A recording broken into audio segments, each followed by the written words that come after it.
Bismillahirrahmanirrahim. Assalamu alaikum students.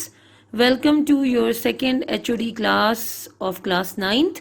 اور اب آپ کے مطالعہ پاکستان کا پیریڈ سٹارٹ ہو رہا ہے اور ڈے 8 سے ہم مطالعہ پاکستان کی کچھ جو ہماری چیپٹر 3 کی ریڈنگ رہ گئی تھی وہ کمپلیٹ کریں گے اور اس کی ایکسرسائز کریں گے. ڈے 8 سے 14 تک کا کام ہوگا مطالعہ پاکستان میں. تو ہم آج پہلے دن ڈے 8 پر اپنا کام سٹارٹ کرتے ہیں. جی اسٹوڈنٹس، لاسٹ HOD کلاس میں آپ کو میں نے چیپٹر 3 باب سوم زمین اور ماحول لینڈ اینڈ انوائرمنٹ کی ریڈنگ سٹارٹ کرائی تھی اور اس کا کچھ آپ کو ایکسرسائز میں سے پورشن کچھ شارٹ کوسچنز اور کچھ لانگ کوسچنز بھی کروائے تھے. آج ہم جہاں سے ہم نے ریڈنگ فرسٹ HOD میں ختم کی تھی اس کے آگے سے شروع کرتے ہیں. جی اسٹوڈنٹس، لاسٹ HOD میں ہم نے پیج نمبر 68 تک ریڈنگ کی تھی. آج پیج نمبر 69 گلیشیئرز اور دریاؤں کا نظام سے ریڈنگ شروع کرتے ہیں. جی اسٹوڈنٹس، اب ہم شروع کریں گے آج ڈے 8 کی ریڈنگ اور اب ڈے وائز ریڈنگ ہوگی تو کچھ کام بڑھ جائے گا اور تھوڑا تھوڑا ہوگا. گلیشیئرز اور دریاؤں کا نظام، glaciers and drainage system. Glacier کیا ہوتا ہے؟ زیادہ بلند علاقوں پر درجہ حرارت کم رہتا ہے جس کی بنا پر وہاں برف باری ہوتی رہتی ہے. جب ایک جگہ برف سال ہا سال جمع ہوتی رہے تو نیچے والی برف سخت ہو جاتی ہے اور کم بلندی کی طرف سرکنے لگتی ہے. اسے گلیشیئر کہتے ہیں. ہمارے پہاڑوں پر کثرت سے ہونے والی برف باری کی بدولت بڑے بڑے گلیشیئرز جنم لیتے ہیں جو موسم گرما میں آہستہ آہستہ پگھل کر سارا سال ہمارے دریاؤں اور ندی نالوں کو رواں دواں رکھتے ہیں، جس سے ہماری آبادی، زراعت اور صنعت کو پانی فراہم ہوتا ہے. ہمارا طویل اور منفرد نہری نظام آبپاشی انہی گلیشیئرز کا مرہون منت ہے. سیاچن، یہ گلیشیئرز کے نام ہیں: سیاچن، بولتورو، بیافو، ہسپر، ریمو اور بتورا پاکستان میں واقع چند بڑے گلیشیئرز ہیں. اگر آپ بھی اپنی بک ساتھ ساتھ رکھیں اور ریڈنگ سنتے جائیں ساتھ ساتھ تو آپ کو بھی ریڈنگ کرنی آ جائے گی. اب آگے چلتے ہیں. دریاؤں کا نظام، ڈرینیج سسٹم. پاکستان میں پائے جانے والے گلیشیئرز موسم گرما میں درجہ حرارت بڑھنے کی وجہ سے پگھلنا شروع ہو جاتے ہیں. ان سے نکلنے والا تازہ پانی چشموں اور ندی نالوں کی صورت میں دریاؤں میں آ کر گرتا ہے.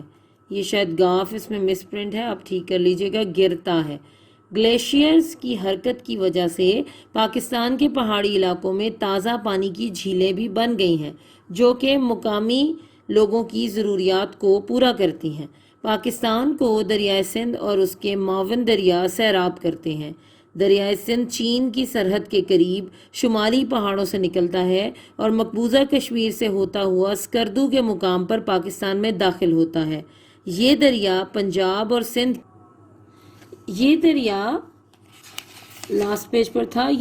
پنجاب اور سندھ کے میدانوں سے گزرتا ہوا صوبہ سندھ میں ٹھٹھا کے مقام پر ٹھٹھا کے مقام پر بحیرہ عرب میں جا گرتا ہے. راستے میں کئی چھوٹے بڑے دریا اس میں گرتے ہیں. یہ دریائے سندھ کے معاون دریا کہلاتے ہیں. ان معاون دریاؤں میں مشرقی معاون دریا دریائے جہلم، چناب، راوی اور ستلج شامل ہیں جو کہ صوبہ پنجاب میں دریائے سندھ کا حصہ بنتے ہیں. دریائے سندھ کے مغربی معاون دریاؤں میں دریائے پنچکوڑا، سوات، کابل، کرم اور ٹوچی وغیرہ شامل ہیں. اسٹوڈنٹس، یہاں تک آپ کی ڈے 8 کی ریڈنگ ہے، بہت ہی تھوڑی سی ہے. آپ ساتھ ساتھ اس کی ریڈنگ سنیے اور سیکھیے. اب ہم ایکسرسائز کی طرف چلتے ہیں. جی اسٹوڈنٹس، ہم کوسچن نمبر 9 تک اپنے لانگ کوسچنز کمپلیٹ کر چکے ہیں اور آج ہمارا جہاں تک ہم نے ریڈنگ کی ہے ریلیونٹ لانگ کوسچن بنتا ہے دریاؤں کے نظام سے کیا مراد ہے، تفصیلاً نوٹ لکھیے. اور اب میں آپ کو بتاتی ہوں شارٹ کوسچن ہم کون سا کریں گے. جی شارٹ کوسچن ہم یہ کریں گے، پاکستان میں واقع 5 بڑے گلیشیئرز کے نام لکھیے. تو آپ میرے ساتھ اپنے نوٹس نکال لیجئے تاکہ میں آپ کو وہاں سے پڑھا دوں. جی اسٹوڈنٹس، آپ اپنے یہ نوٹس نکال لیجئے. جی اسٹوڈنٹس، نوٹس میں باب سوم زمین اور ماحول آپ کے شارٹ کوسچنز الگ دیے ہیں، اور ہم آج کے دن میں جیسے کہ میں نے ابھی آپ کو بک سے بھی دکھایا یہ کوسچن پڑھیں گے. جی کوسچن ہے پاکستان میں واقع 5 بڑے گلیشیئرز کے نام لکھیں. پاکستان میں واقع 5 بڑے گلیشیئرز کیا کون سے ہیں؟ سیاچن، بولتورو، بیافو، ریمو اور ہیسپر. ابھی آپ کو بک سے بھی میں نے ریڈنگ کروائی ہے، وہاں سے دیکھ کر بھی یہ نوٹ کر سکتے ہیں. تو آپ نے اس کوسچن کو، اس شارٹ کوسچن کو اپنی مطالعہ پاکستان کی نوٹ بکس پر نوٹ کرنا ہے اور اس کو آج ہی ڈیٹ پر یاد کرنا ہے. اب ہم لانگ کوسچن پڑھتے ہیں. جی اسٹوڈنٹس، لانگ کوسچنز میں ہم یہ کوسچن آج کریں گے دریاؤں کے نظام سے کیا مراد ہے، تفصیلاً نوٹ لکھیے. پاکستان میں پائے جانے والے گلیشیئرز، پاکستان میں پائے جانے والے گلیشیئرز موسم گرما میں درجہ حرارت بڑھنے کی وجہ سے پگھلنا شروع ہو جاتے ہیں. ان سے نکلنے والا تازہ پانی چشموں اور نالوں کی صورت میں دریاؤں میں آ گرتا ہے. گلیشیئرز کی حرکت کی وجہ سے پاکستان کے پہاڑی علاقوں میں تازہ پانی کی جھیلیں بھی بن گئی ہیں جو کہ مقامی لوگوں کی ضروریات کو پورا کرتی ہیں. پاکستان کو دریائے سندھ اور اس کے معاون دریا سیراب کرتے ہیں. دریائے سندھ چین کی سرحد کے قریب شمالی پہاڑوں سے نکلتا ہے اور مقبوضہ کشمیر سے ہوتا ہوا سکردو کے مقام پر پاکستان میں داخل ہوتا ہے. یہ دریا اس میں گرتے ہیں. یہ دریا پنجاب اور سندھ کے میدانوں سے گزرتا ہوا صوبہ سندھ میں ٹھٹھا کے مقام پر بحیرہ عرب میں جا گرتا ہے. راستے میں کئی چھوٹے بڑے دریا اس میں گرتے ہیں. یہ دریا سندھ کے معاون دریا کہلاتے ہیں. ان معاون دریاؤں میں مشرقی معاون دریا دریائے جہلم، چناب، راوی اور ستلج شامل ہیں. یہ میں غلط لکھا ہے، اس کو آپ کاٹ دیجئے، شامل ہیں، جو کہ صوبہ پنجاب میں دریائے سندھ کا حصہ بنتے ہیں. دریائے سندھ کے مغربی معاون دریاؤں میں دریائے پنچکوڑا، سوات، کابل، کرم اور ٹوچی وغیرہ شامل ہے. تو اسٹوڈنٹس یہ کوسچن آج آپ نے ڈے 8 پر اپنی مطالعہ پاکستان کی نوٹ بکس پر نوٹ کرنا ہے اور اس کو زبانی یاد کرنا ہے. بسم اللہ الرحمن الرحیم. السلام علیکم ڈیئر اسٹوڈنٹ.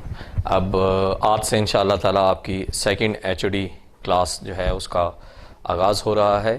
میں آپ کو اس کے بارے میں کچھ تفصیل سے بتا سکوں کہ آپ کا سیکنڈ ایچ او ڈی جو کمپیوٹر سائنس کی ہے وہ 10 مئی سے اس کا ٹینیور 16 مئی تک ہے. یہ اس کا ٹائم پیریڈ ہے جو ڈے 8 سے 14 تک جو ہے وہ جاتا ہے. جیسے کہ ہم لوگوں نے اپنی ایچ او ڈی کی پہلی کلاس میں چیپٹر نمبر 2 میں پہلے 11 کوسچن جو ہے وہ پڑھ لیے تھے. اب ہم اپنی second H O D class میں کوسچن نمبر 12 سے جو ہے وہ اس کا آغاز کریں گے. بسم اللہ الرحمن الرحیم. آج ہم ڈے 8 سے جو ہے اپنی سیکنڈ ایچ او ڈی کا آغاز کر رہے ہیں. بیٹا اپنے ایز یوزل بالکل اپنی جو نوٹ بکس ہیں وہ اپنے سامنے رکھیں اور جیسے جیسے آپ کو پڑھایا جائے ویسے آپ اپنی نوٹ بکس پہ وہ تمام کوسچن آنسرز جو ہیں وہ اتارتے بھی جائیں اور ساتھ ساتھ یاد بھی کرتے جائیں.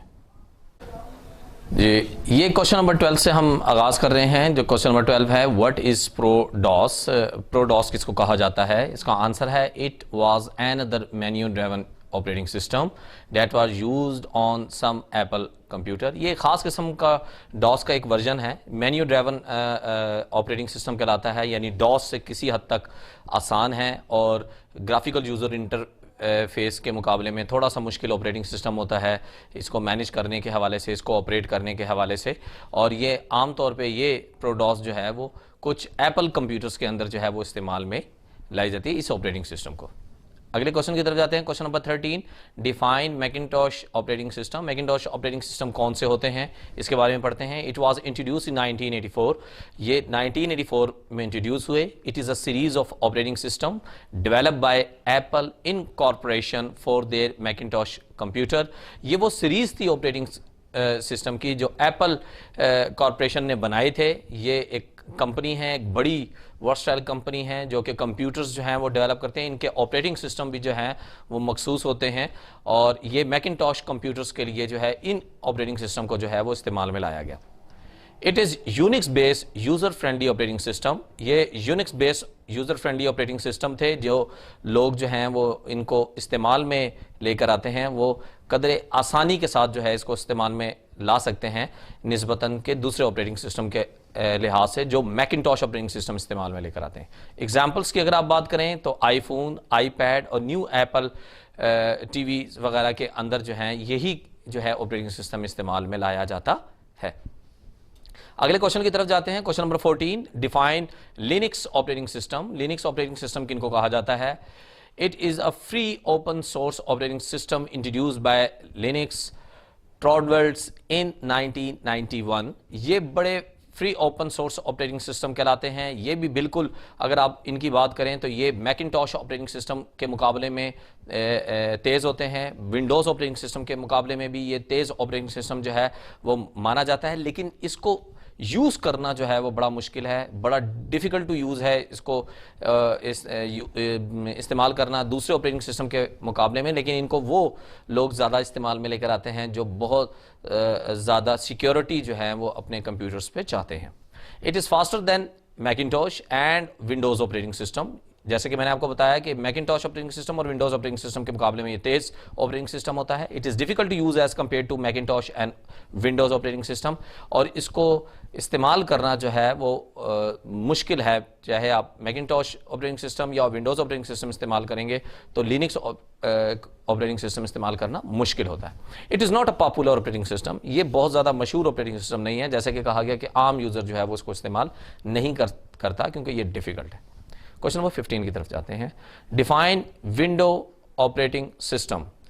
ونڈوز آپریٹنگ سسٹم کون سے ہیں ان کے بارے میں پڑھتے ہیں. It is a most popular operating system. بہت زیادہ مشہور آپریٹنگ سسٹم ہے, دنیا میں سب سے زیادہ استعمال میں لائے جاتے ہیں کیونکہ ایک ایک عام آدمی بھی اسی آپریٹنگ سسٹم کو استعمال میں لے کر آتا ہے آسانی کے ساتھ. It is use in micro computer. آپ کے مائکرو کمپیوٹر میں یہ استعمال میں لائے جاتے ہیں. It was develop by Microsoft. اور اس کو سب سے پہلے ونڈوز آپریٹنگ سسٹم کو مائکروسافٹ کمپنی نے سب سے پہلے جو ہے وہ ڈیولپ کیا, اس کو بنایا. It's different version were develop and use successfully in the past.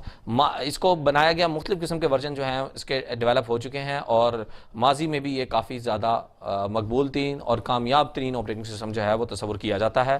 Examples اگر ہم لے لیں ونڈوز آپریٹنگ سسٹم کی تو ونڈوز 95, 98, XP, ونڈوز 7, 8 اور 10 جو ہے وہ اس کی ایگزامپل ہیں. ڈے 8 کا آخری کوشچن جو ہے وہ ہم پڑھتے ہیں. کوشچن نمبر 16 ہے. Name 2 operating system which are used in modern mobile phones. کسی 2 آپریٹنگ سسٹم کا نام بتائیں جو ماڈرن موبائل فون کے اندر استعمال میں لائے جاتے ہیں. اینڈرائڈ آپریٹنگ سسٹم جو گوگل انکارپوریشن نے بنائے. IPhone operating system iOS, یہ ایپل کمپنی نے جو ہے ان آپریٹنگ سسٹم کو بنایا. بلیک بیری operating system research in motion. Black بیری آپریٹنگ سسٹم کی بات کریں تو یہ research in motion operating company نے جو ہے اس کو ڈیولپ کیا. یہ ڈے 8 کا کام ہے بیٹا, آپ لوگوں نے بڑے اچھے طریقے سے اس کو اپنی جو ہے وہ نوٹ بک پہ اتارنا بھی ہے اور اس کو یاد بھی کرنا ہے.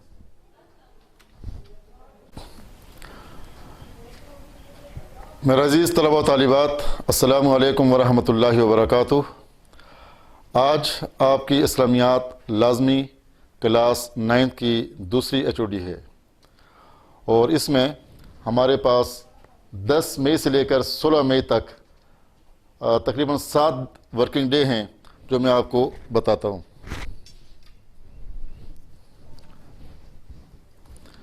یہ 10 مئی سے لے کر 16 مئی تک یعنی 8, 9, 10, 11, 12, 13, 14 1, 2, 3, 4, 5, 6, 7 دن آپ کے پاس یہ ورکنگ ڈے ہیں اور آج ہم آپ کو ایک ایک دن کا الگ الگ سبق یہاں پر پڑھائیں گے.